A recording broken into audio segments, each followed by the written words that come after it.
Hi everyone, a very warm welcome to all of you to my YouTube channel the glimmer of hope. मैं सत्यम आज फिर आपके साथ हाजिर हूँ। आइए आज हम लोग 25 कॉमन ईरर के क्वेश्चंस को देखेंगे जो काफ़ी इंपॉर्टेंट हैं। अगर एग्जाम पॉइंट ऑफ व्यू से देखा जाए, अगर आने वाले बहुत सारे एग्जाम्स के दृष्टिकोण से देखा जाए तो ये जो 25 कॉमन ईरर्स जो मैं आपके साथ डिस्कस करने वाला हूँ वो काफ़ी इंपॉर्टेंट है। तो बिना समय गवाए हुए हम लोग डिस्कशन की ओर अग्रसर करेंगे। बट बिफोर दैट आप सभी लोगों से मेरा नम्र निवेदन है कि जो कोई भी इस चैनल को देख रहे हैं, जो कोई भी इस वीडियो को देख रहे हैं, please like and subscribe this channel, please share to all your educational groups as far as it is possible. आइए हम लोग क्वेश्चन 1 से स्टार्ट करते हैं। ध्यान से सारे ट्रिक्स और जो भी टिप्स मैं बताऊंगा, and I will try my best to keep it simple. वो सारे ट्रिक्स और टैक्टिसेस जो हैं आपको ध्यान में रखने होंगे। काफ़ी इंपॉर्टेंट है, काफ़ी इंपेरेटिव भी है। So from the very first question that it is a big blunder but we had to ignore it. सबसे पहला क्वेश्चन है कि it's a big blunder but we had to ignore it. अगर इस क्वेश्चन में देखा जाए तो दो शब्द यूज किया गया है। सबसे पहला क्या है? Big blunder. तो बिग ब्लंडर जो होता है, आपको बता दूं कि एक हम लोग ग्रामर में पढ़ते हैं वर्ड सुपरफ्लुअस, है ना, सुपरफ्लुअस। तो बिग ब्लंडर की जब बात की जाए तो ब्लंडर मीन्स होता ही क्या है? Big mistake. क्या होता है? Big mistake. तो इस ब्लंडर को हम बिग के साथ यूज नहीं कर सकते हैं, यहाँ पे सुपरफ्लुअस हो जाता है। इसलिए इस क्या करना है, यहाँ पे बिग को हटा देना है। बिग को क्या करना है? हटा देना है, सिर्फ ब्लंडर का यूज करना है। सो यहाँ पे ईरर एक में हो गया, ए में ईरर है। Moving towards the next question, the second is I like the poetries of Byron and Shelley, है ना। I like the poetries of Byron and Shelley. Poetry की अगर जब बात की जाए तो पोएट्री क्या होता है? एक अनकाउंटेबल नाउन है। क्या है? एक अनकाउंटेबल नाउन है, और इसलिए इसको क्या होता है? सिंगुलर, है ना। ये क्या होता है? फिर सिंगुलर की तरह यूज हम लोग इसको करते हैं। तो पोएट्री जो हो गया वो क्या हुआ? यहाँ पे गलत है। इस पोएट्रीज को हटाकर हम लोग को क्या करना होगा? सिर्फ पोएट्री का यूज करना होगा, है ना। इसमें अनकाउंटेबल होने के नाते इसको हम लोग प्लूरल फॉर्म में यूज नहीं कर सकते हैं। इसलिए इस पोएट्रीज के बदले हमको क्या करना होगा? पोएट्री का इस्तेमाल करना होगा। क्या करना होगा? पोएट्री का इस्तेमाल करना होगा। इसलिए जो ईरर है वो बी में है, I like the poetry of Byron and Shelley. Moving towards the next question that is the two sisters shouted at one another in public. The two sisters shouted at one another in public. One another, दो इसमें concept है, one another, है ना, और दूसरा जो concept है each other, each other। तो one another अगर दो से ज्यादा हो, है ना, तो one another का प्रयोग करना है, और अगर दो हो तो each other का हम लोग को प्रयोग करना है। तो यहाँ पे टू सिस्टर्स की बात की गई है, दो सिस्टर्स की बात की गई है, तो इसलिए वन एनदर को हटाकर हमको क्या करना होगा? यहाँ पे ईच अदर का प्रयोग करना होगा, क्योंकि यहाँ पे बात जो है दो की गई है, और जब बात दो की गई हो तो हम लोग को क्या करना है? ईच अदर का प्रयोग करना पड़ेगा, ईच अदर का। इसलिए यहाँ पर जो ईरर है बी में है ना, एट वन एनदर नहीं, एट ईच अदर का प्रयोग होगा। Moving towards the next question that is the government can not be able to contain encephalitis by spending just 1% of GDP on health sector। Means जो government है cannot be able to contain encephalitis, means encephalitis को रोकने में able नहीं है, है ना, नहीं हो सकती है, by spending just 1% of GDP on health sectors। अगर इस क्वेश्चंस की बात की जाए तो हम लोगों को पता है जो कैन नॉट है, कैन है, वो क्या दिखाता है? एबिलिटी को दिखाता है, एबिलिटी को दिखाता है। और बी एबल टू, ये भी एबिलिटी दिखाता है, जैसे I am able to do this work, मैं इस काम को करने में योग्य हूँ, है ना। तो कैन और एबिलिटी दोनों क्या है? योग्यता को दिखाता है, एबिलिटी को दिखाता है। इसलिए एबल टू और कैन को, है ना, दोनों को, एबल टू और कैन को हम लोग एक साथ यूज जब करते हैं तो ये वाक्य में क्या हो जाता है? सुपरफ्लुअस हो जाता है। यानी कि एबल हो गया और प्लस कैन हो गया। जब दोनों को एक साथ यूज करते हैं हम सेंटेंसेस में, तो ये सेंटेंस में क्या हो जाता है? उसका यूज जो है सुपरफ्लुअस हो जाता है। इसलिए हम यहाँ पे क्या करेंगे, इस बी एबल टू को हटा देंगे, इस बी एबल टू को हटा देंगे, तो डायरेक्ट सेंटेंस क्या हो जाएगा, the government can not contain encephalitis by spending just 1% of GDP on health sectors. जो कंसेप्ट हम लोगों को ध्यान रखना है इसमें वो ये है कि एबल टू और कैन को ऑल टुगेदर यानी कि दोनों को एक साथ हम यूज नहीं कर सकते हैं, वाक्य सुपरफ्लुअस हो जाएगा, क्योंकि कैन नॉट जो होता है वो भी एबिलिटी दिखा रहा होता है और बी एबल टू वो भी एबिलिटी को दिखा रहा होता है। Moving to ask the next question, I wonder why are you tinkering with the wire, you might get a shock, है ना। I wonder why are you tinkering with the wire, you might get a shock. इसमें अगर detection की बात की जाए, अगर common error को डिटेक्ट करना है, इट्स सो सिंपल कि इंटरोगेटिव वर्ड सेंटेंसेस इसमें नहीं है, यहाँ पे कहीं भी क्या है, कहीं भी नोट ऑफ इंट्रोगेशन का यूज नहीं किया गया है। तो एक बात तो क्रिस्टल क्लियर है कि ये सेंटेंस जो है इंटरोगेटिव सेंटेंस नहीं है। प्रश्न पूछने का दो तरीका है, अगर दो तरीके की बात की जाए तो अगर इंटरोगेटिव लिखना है तो WH के बाद डायरेक्ट हम लोग हेल्पिंग वर्ब का यूज कर सकते हैं और प्लस सब्जेक्ट, और उसके बाद लास्ट सेंटेंस में नोट ऑफ इंट्रोगेशन का साइन देना होता है। दूसरा चीज, अगर इंटरोगेटिव सेंटेंस नहीं है और हमको क्वेश्चंस पूछना है तो इस वॉय और आर को हम यू के बाद लिख लें और यू को पहले लिख लेंगे, तो why you are tinkering with the wire, है ना, एक सेंटेंस बन गया।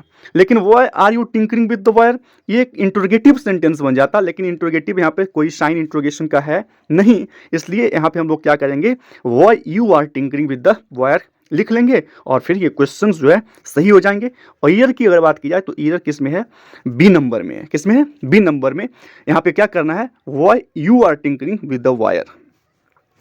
Moving towards the next question, run fast lest you will lose the race, run fast if lest you will lose the race.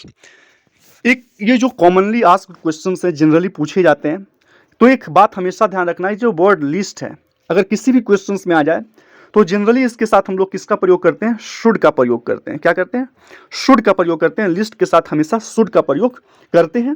तो run fast lest you will को हटाकर हमको क्या करना होगा, इसको इसके जगह पे शुड का प्रयोग करना होगा और ये फिर सही हो जाएगा। यानी कि जो एरर है वो हम लोग को बी में मिला है। कहाँ मिला है, बी में। तो run fast lest you should lose the race. Moving towards the next questions, that is, I prefer coffee than tea. I prefer coffee than tea. अगर प्रेफर की बात की जाए तो प्रेफर जो है वो हमेशा कौन सा लेता है, प्रेफर टू लेता है। क्या लेता है, प्रेफर के साथ हमेशा टू का प्रयोग करते हैं, देन टी नहीं होगा। यानी कि यहाँ पे जो देन टी लिखा गया है यहाँ पे टू टी होगा। क्या होगा, टू टी। क्योंकि हमेशा याद रखना कि प्रेफर जो है ना, PREFER, प्रेफर प्लस टू, है ना, प्रेफर प्लस टू होता है। प्रेफर के साथ हमेशा टू का प्रयोग करते हैं, यानी कि I prefer coffee to tea, और फिर क्वेश्चन जो है ये सही हो जाएगा। जो एरर है हम लोगों को सी में प्राप्त हुआ, कहाँ हुआ, सी में। तो आई प्रेफर टी यानी coffee to tea. Moving towards the next question, that is, it is 2:30 in my watch, है ना। जैसे हम लोग एक ट्रांसलेशन पहले बनाते थे कि आपकी घड़ी में कितना समय हुआ है, तो व्हाट इज टाइम, है ना। वहाँ पे अगर मैं फिलर्स की बात करूँ तो वहाँ पे अगर फिलर्स की बात करूँ तो प्रीपोजिशंस के तौर पे वाई, इन और बहुत सारे फ्रॉम प्रयोग करना है, तो आप किसका प्रयोग करेंगे। उसी से कुछ रिलेटेड क्वेश्चन हैं ये कि it is 2:30 in my watch, है ना। क्या होगा, इन माई वॉच। तो इसको क्या करना है, इनको रिप्लेस कर देना है किससे, वाई से। इनको रिप्लेस कर देना है वाई से। तो बाई वॉच होता है। क्या होता है, by watch. What is the time by your watch, आपकी घड़ी में कितना बजा है, कितना समय हुआ है आपकी घड़ी से। तो वाई योर वॉच याद रखना है, फिक्स्ड प्रीपोजिशन है, that is in my watch, नहीं by my watch. Moving towards the next question, that is, unless he will not understand the concept he will not be able to solve the questions, है ना। Unless he will not understand the concept he will not be able to solve the questions. दो जो इसमें rules हैं वो हम लोगों को ध्यान रखना है कि जब कभी भी सेंटेंस में अनलेस का प्रयोग हो जाए तो इस अनलेस के साथ ना नॉट का प्रयोग हम लोगों को करना है, नॉट ना ही बिल का प्रयोग करना। इस दोनों का जो यूज है वो यहाँ पे गलत हो जाता है। यानी कि unless he will not understand जो है तो ये गलत है। यहाँ पे डायरेक्ट हम लोगों को क्या लिखना है कि अनलेस ही अंडरस्टैंड्स। क्या लिखना है, अनलेस ही अंडरस्टैंड्स, इसको काट देना है, इस अंडरस्टैंड में एस जोड़ देना है। तो unless he understands the concept he will not be able to solve the questions. यानी कि ईरर कहाँ है, बी में है, और विल नॉट अंडरस्टैंड के बदले हम लोग को क्या प्रयोग करना है, स्टैंडर्ड ही अंडरस्टैंड्स करना है। और रूल्स क्या ध्यान रखना है कि अनलेस के बाद नॉट और विल का यूज नहीं करना है। Moving toward the next question, be seldom or ever go out these days because it is too hot nowadays, है ना। seldom और ever, है ना, हमेशा ध्यान रखना है कि seldom जो है ever के साथ नहीं बल्कि never के साथ आता है। कहाँ seldom never होता है, seldom जो होता है वो followed by किसके साथ, followed by never, है ना, never का प्रयोग किया जाता है। तो इस ईवर को हटाकर क्या करना है, नेवर का प्रयोग करना है, फिर ये सही हो जाएगा। ईरर की अगर बात की जाए तो ईरर हम लोगों को कहाँ मिला, ए में मिला, B seldom or never go out these days because it is too hot nowadays. Moving towards the next question, many boys are absent today, many boys are absent today. सबसे पहले बात जो rules इसमें हम लोगों को ध्यान रखना है, दैट इज मेनी ए। क्या है, मेनी ए। मेनी ए के बाद क्या है कि सिंगुलर जो नाउन है, सिंगुलर नाउन का प्रयोग करना है और प्लस सिंगुलर वर्ब का प्रयोग करना है। दोनों, नाउन भी सिंगुलर, वर्ब भी सिंगुलर। यहाँ पे मेनी ए तो है, चलो ये सही है। बॉयज, अगर नाउन की बात देखा जाए तो यहाँ पे प्लुरल बना के रखा है, वर्ब की बात करें वही प्लुरल बना के रखा है। तो यहाँ पे अगर इस रूल्स के तहत हम लोग चलें तो हमको क्या चाहिए, इस बॉयज के बदले बॉयज चाहिए और आर के बदले इज चाहिए, आर के बदले इज चाहिए। इसलिए बॉयज नहीं, मेनी अ बॉय और इज आर के बदले is, many a boy is absent today. Error कहाँ है, ईरर बी में है, सॉरी ईरर बी में है, और many a boy is absent today. Moving towards the next question, he is wiser enough to understand your trick, he is wiser enough to understand your trick. यहाँ पे जो error है हम लोगों को भली भांति पता है कि इस वाइज के बदले वाइज होगा, बट जो रूल्स है, रूल्स क्या है कि जो पॉजिटिव डिग्री है, क्या है, पॉजिटिव डिग्री किसके साथ आता है, इनफ के पहले, है ना, ENOUGH, इनफ के पहले इस पॉजिटिव डिग्री का हम लोग यूज करते हैं। जैसे आई एम गुड इनफ, है ना, ही इज फैट इनफ, है ना, ही इज गुड इनफ, इस तरह से। तो ही इज वाइज इनफ, है ना, he is wise enough to understand your trick, है ना। आंसर ए में है, ईरर कहाँ है, ए में है। और रूल क्या है कि इनफ के पहले हमेशा पॉजिटिव डिग्री का इस्तेमाल किया जाता है, एडजेक्टिव का पॉजिटिव डिग्री का इस्तेमाल हम लोग करते हैं इनफ के पहले।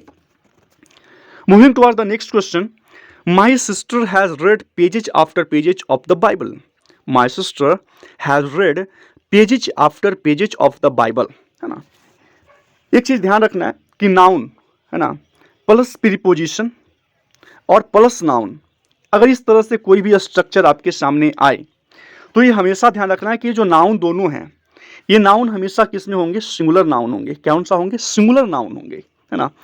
तो noun plus preposition plus noun, अगर इस तरह के स्ट्रक्चर्स में आपको ये सामने आए तो इस बात का हमेशा ध्यान रखा जाना चाहिए कि जो नाउन हैं दोनों वो कौन से होंगे, वो सिंगुलर नाउन होंगे। कौन सा होंगे, सिंगुलर नाउन होंगे।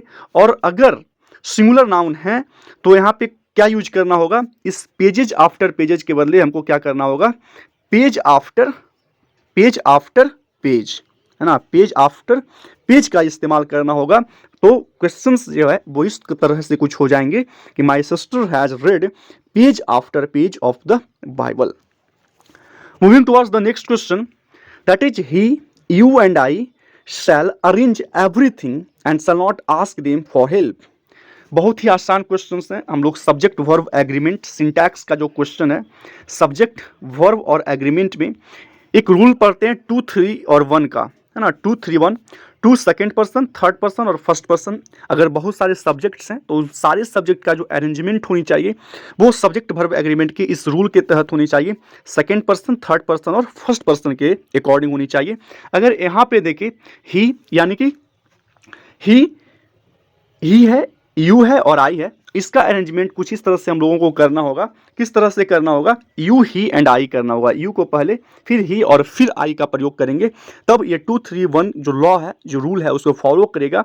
सब्जेक्ट वर्ब एग्रीमेंट का रूल है, और तब ये सेंटेंस जो है वो सही हो जाएगा। ईरर की बात की जाए तो ईरर ए में हम लोगों को प्राप्त हुआ, और सही क्या है कि 2 3 1 का हम लोगों को यूज करना है, you, he and I. You, he and I. Moving toward the next question, the briefing will be held between 2 PM to 3 PM। सबसे इंपॉर्टेंट क्वेश्चंस अभी तक का, बिटवीन, बिटवीन की अगर बात की जाए तो बिटवीन के बाद हमेशा जो आएगा वो एंड आएगा। क्या आएगा? एंड आएगा, बिटवीन के साथ एंड। लेकिन यही अगर फ्रॉम रहे, है ना, फ्रॉम रहे तो टू का प्रयोग होगा। इस क्वेश्चंस को हम दो तरीके से सही कर सकते हैं, या तो इस बिटवीन को हटाकर हम फ्रॉम कर लें, इस बिटवीन को हटाकर हम फ्रॉम कर लें, है ना, यहाँ पे फ्रॉम लिख लें, या इस टू को हटाकर हम बिट एंड कर लें। तो the briefing will be held between 2 PM and 3 PM, तब भी सेंटेंस सही है। और the briefing will be held from 2 PM to 3 PM, तब भी सेंटेंस सही है। यानी कि अगर बिटवीन है तो बिटवीन के बाद हमेशा एंड करेंगे यूज, और जब फ्रॉम अगर लिखा रहे पहले तो उसके बाद हम लोग टू का प्रयोग करेंगे। इस पर ध्यान रखना होगा। Moving toward the next question, the strain of all the difficulties, vexations and anxieties were more than he could beat, है ना। जो स्ट्रेन है सभी चीज़ों का, डिफिकल्टी का, वेक्सेशंस का, एंग्जाइटीज का, bore more than he could beat, है ना। तो यहाँ पे हम लोगों को क्या करना है? सब्जेक्ट पहचानना है, और सब्जेक्ट के अकॉर्डिंग क्या है, जो वर्ब है, जो हेल्पिंग वर्ब है, उसका यूज करना है। तो अगर सब्जेक्ट की बात की जाए तो इट्स क्रिस्टल क्लियर कि जो सब्जेक्ट है वो क्या है? द स्ट्रेन है। क्या है? द स्ट्रेन है। और द स्ट्रेन की अगर बात की जाए तो ये मेन वर्ब है, और ये सिंगुलर फॉर्म में है। किसमें है? सिंगुलर फॉर्म में है। तो जब सब्जेक्ट सिंगुलर फॉर्म में है तो सब्जेक्ट वर्ब एग्रीमेंट के अनुसार, सिंटैक्स के अनुसार हम लोगों ने पढ़ा कि अगर जो सब्जेक्ट है उसी के एग्रीमेंट पे वर्ब का प्रयोग करना चाहिए। सब्जेक्ट सिंगुलर फॉर्म में है तो जो ये वर्ब का यूज किया गया है ये प्लूरल फॉर्म में नहीं हो सकता है, इसको भी क्या होना होगा? सिंगुलर फॉर्म में होना पड़ेगा। और इस वर्ब को हटाकर हम लोगों को क्या यूज करना पड़ेगा? वॉच का यूज करना पड़ेगा। तो the strain of all the difficulties, vexations and anxieties was more than he could beat. Questions का जो आंसर है वो सी में है, ईरर, और वाज, वर्ब के जगह पे वाज का प्रयोग होगा। Moving toward the next question, that is we ought to honest in our dealings. हमें अपने डीलिंग्स में क्या होनी चाहिए? ऑनेस्ट होनी चाहिए। आउट टू क्या है? एक मॉडल है। क्या है? एक मॉडल है ना। और मॉडल जो है इसको एक मेन वर्ब के साथ फॉलोड करना चाहिए। मॉडल जो है एक मेन वर्ब के साथ प्रयोग करना चाहिए, और यहाँ पे मेन वर्ब के तौर पे कुछ भी इस्तेमाल नहीं किया गया है। तो यहाँ पे क्या करना होगा? ऐड करना होगा हम लोगों को we.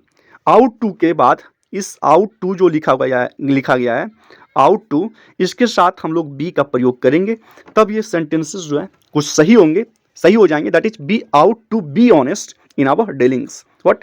We ought to be honest in our dealings. Moving towards the next questions, that is amphibians can live in water as well as land. Amphibians जो है पानी में भी रह सकते हैं और जमीन पे भी रह सकते हैं। तो जब एक प्रीपोजिशंस अगर दो चीज़ों को आइडेंटिफाई नहीं कर पाए तो दोनों के जो रिस्पेक्टिव प्रीपोजिशंस हैं उसको हम लोगों को लिखना पड़ेगा। तो इन वाटर तो सही है, लेकिन इस इन के साथ अगर लैंड का प्रयोग करें, इसका मतलब क्या हुआ? In water and in land, है ना। In water as well as land, मतलब क्या हुआ कि इन वाटर भी सही है और इन लैंड भी सही है। इन लैंड भी सही है, बट इन वाटर सही है बट इन लैंड नहीं होगा। तो इसलिए हमको क्या करना पड़ेगा? इस लैंड के पहले ऑन का प्रयोग करना पड़ेगा। रिस्पेक्टिव प्रीपोजिशंस को हमको मीन्स डिटेक्ट करना होगा, बताना होगा। इन water and on land. What? On land. मतलब जो ईरर है वो सी में है, और लैंड के पहले हम लोगों को ऑन का प्रयोग करना पड़ेगा। Moving towards the next question, that is when the thief broke into their house they raised a hue and cry and the thief caught immediately by the people. Means when the thief broke into their house, है ना, when the thief क्या हुआ? Broke into their house, घर में घुसा। They raised hue and cry and the thief caught immediately. यहाँ पे जो है थिप काउट इमीडिएटली, यहाँ से अगर देखें थिप काउट लिखा जा रहा है, ऐसा लग रहा है कि जो डूअर है ना, थिप जो है वो डूअर नहीं है। थिप काउट, थिप थोड़ी पकड़ेगा, पकड़ेगा कौन? थिप को पकड़ा जाएगा, है ना।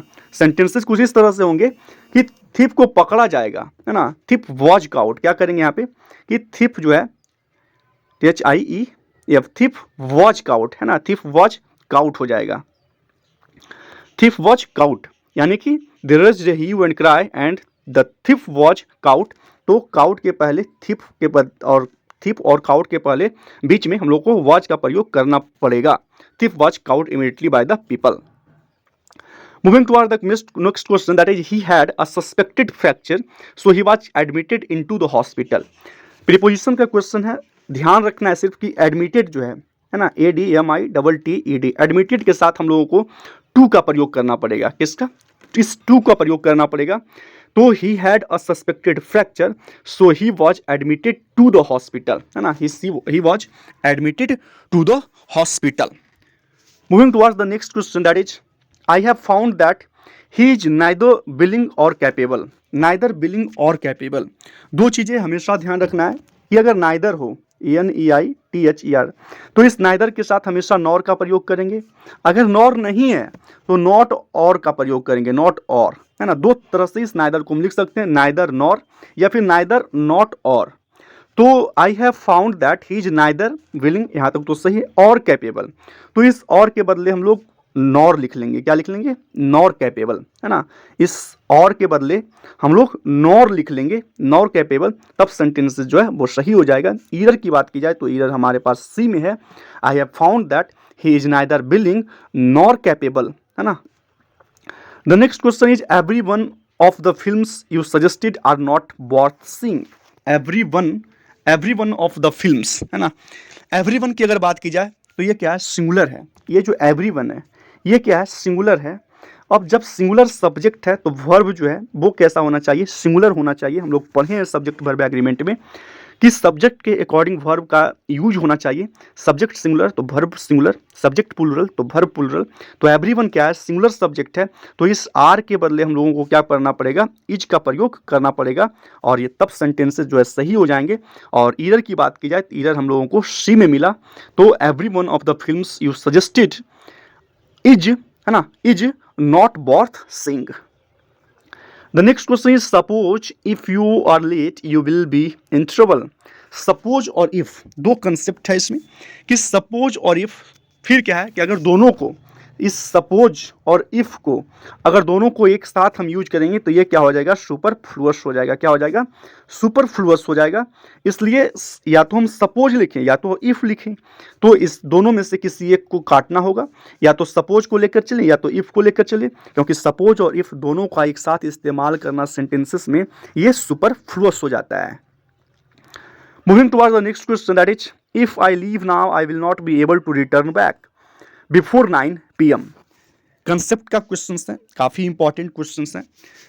रिटर्न बैक, इस शब्द पे ध्यान देना होगा। रिटर्न बैक, बहुत सारे ऐसे क्वेश्चंस हैं जिसमें मीनिंग जो है वो छिपा हुआ होता है। अगर उसका यूज उसके साथ कर दिया जाता है तो वो फिर सुपरफ्लुअस हो जाता है। इस रिटर्न को अगर देखा जाए, है ना, रिटर्न का अगर देखा जाए तो इसका मतलब ही होता है गो या कम, है ना, बैक। दो तरह से, गो या कम बैक, रिटर्न मतलब। तो इस रिटर्न के बाद हम लोग बैक का इस्तेमाल नहीं कर सकते हैं। रिटर्न के बाद हम लोग बैक का इस्तेमाल नहीं कर सकते हैं। तो ये जो क्वेश्चंस हैं वो क्या हो जाएंगे? If I leave now I will not be able to return before 9 PM, है ना। एबल टू रिटर्न, बैक का, बैक को हमको हटाना पड़ेगा यहाँ से। सो ईरर कहाँ? ईरर हमको सी में मिला, दैट इज रिटर्न के बाद बैक को हटाना होगा। Moving towards the next question, that is John, and this is the last question, 25th question. It's very important. John suggested to the children of his village that they should go to the school regularly and do their homework sincerely. John suggested to the children of his village that they should go to the school. School जाना चाहिए, है ना, suggest किए John ने। Regularly and do their homework sincerely. एक बात हम लोग हमेशा ध्यान रखना चाहिए, चाहे वो स्कूल की बात की जाए, है ना, स्कूल की बात की जाए, चाहे वो यूनिवर्सिटी की बात की जाए, चाहे वो प्रिजन की बात की जाए, प्रिजन मीन्स जो जेल है, प्रिजन की बात की जाए, चाहे वो हॉस्पिटल की बात की जाए, चाहे वो हॉस्पिटल की बात की जाए, चाहे वो किसी चर्च की बात की जाए, किसी चर्च की बात की जाए, तो ये सारे जो संस्था मैंने बताया आपके सामने नाम रखा उसका, अगर इसका यूज जो है प्राइमरी पर्पस मीन्स जिस पर्पस से जैसे स्कूल क्या है एजुकेशन के पर्पस से बनाया गया, तो अगर प्राइमरी पर्पस में उसका यूज किया जाए तो उसके साथ हम लोग आर्टिकल का प्रयोग नहीं कर सकते हैं, नहीं करते हैं। लेकिन इस सारे संस्था को अगर किसी पार्टिकुलर पर्पस से यूज किया जाए तो उसके पहले हम लोग आर्टिकल द का प्रयोग कर सकते हैं, करते हैं। यहाँ पे अगर देखा जाए तो जॉन ने पढ़ाई जो स्कूल है वो पढ़ने के लिए भेजना चाहते हैं बच्चों को, तो स्कूल का जो संबंध है वो प्राइमरी पर्पस से है ना, इसलिए यहाँ का जो यूज है इस द का यूज जो है वो गलत है, क्योंकि स्कूल जो है यहाँ पे यूज किया जा रहा है प्राइमरी पर्पस की तरह, एजुकेशन को इम्पार्ट करने के लिए, एजुकेशन गेन करने के लिए यहाँ पे यूज किया जा रहा है। इसलिए द स्कूल को हम लोग सिर्फ स्कूल लिखेंगे। That is John suggested to the children of his village that they should go to school regularly and do their homework sincerely. याद रखने वाली बात सिर्फ इतनी सी है कि school, university, prison, hospital, church, अगर ये सभी इंस्टीट्यूशंस का प्रयोग प्राइमरी पर्पस के लिए किया जाए तो यहाँ पे हम लोग आर्टिकल का यूज नहीं करते हैं, और वहीं अगर ये सारे संस्था का यूज किसी पार्टिकुलर पर्पस के लिए किया जाए तो हम लोग इसके पहले द का प्रयोग कर सकते हैं। So this is the end of this very session and I believe I recon कि आपको ये सारे क्वेश्चंस इंपॉर्टेंट हैं, जितने क्वेश्चंस हैं, जितने टिप्स हैं, जितने ट्रिक्स हैं, वो इतने कंसेप्ट हैं, एंड आई होप कि आप सभी कंसेप्ट को ध्यान में रखेंगे। It's very important from exam point of view. सभी अपकमिंग एग्जाम्स के लिए इंपॉर्टेंट क्वेश्चंस हैं, इंपॉर्टेंट कंसेप्ट हैं। So, and I tried my best to keep it simple. Once again, I would like to request you all that please like and subscribe this channel if you are new to this one, and please share this video to all your educational groups. So, फिर हम लोग कल मिलते हैं, हिंदू को लेकर आएंगे, कुछ इंपॉर्टेंट टॉपिक्स अगर रहें तब, नहीं तो फिर हम लोग कुछ दूसरी चीज़ को पढ़ेंगे। सो फिर हम लोग कल मिलते हैं, तब तक के लिए धन्यवाद। Have a nice day, goodbye, take care.